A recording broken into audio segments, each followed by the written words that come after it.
సాధనలో రెండు అంశాలున్నాయి. ఒకటి అభ్యాసం, రెండవది మాస్టర్ సహాయం. అభ్యాసం కేవలం అభ్యాసిలో దైవకృపను ఆకర్షించటానికి అవసరమైన ఆంతరిక స్థితులను సృష్టించుకోవటానికి మాత్రమే ఉద్దేశించబడింది.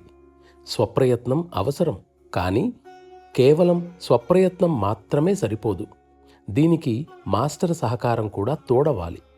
నిజానికి మనకు అంతిమ ప్రయోజనాన్ని సాధించటానికి ముఖ్యంగా అవసరమైనది దైవకృపయే. కానీ సాధకుడి అంతరంగంలోని జటిల తత్వాల వలన తానే స్వయంగా దీనిని సాధించటం ఇంచుమించు దుర్లభమే.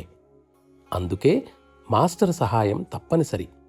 ప్రారంభ దశలో దైవకృప అభ్యాసిలోకి మాస్టర్ అనే మాధ్యమం ద్వారానే ప్రవహిస్తుంది. అందుకే దీనిని గురుకృప అనవచ్చు. మాస్టర్ ద్వారా వచ్చినా లేక నేరుగా వచ్చినా రెండు సందర్భాల్లోనూ కూడా దైవ కృప మాత్రం అదే. అభ్యాసికి నేరుగా సంపాదించుకునే సమర్థత కలిగే వరకు ఆ సహాయాన్ని అందించవలసిన బాధ్యత మాస్టర్దే.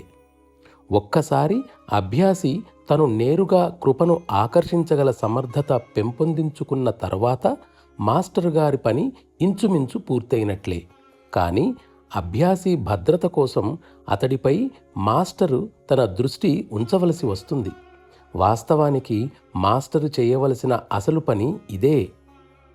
గురువర్యుని సహాయం సాధనలో ముఖ్యమైన అంశం కాబట్టి యోగ ప్రక్రియ అయిన ప్రాణాహుతి ద్వారా తన శక్తిని ప్రసారం చేసి సహాయపడగల సమర్థుడైన మార్గదర్శకుడిని వెదుక్కోవలసిన బాధ్యత అభ్యాసిపై ఉంది.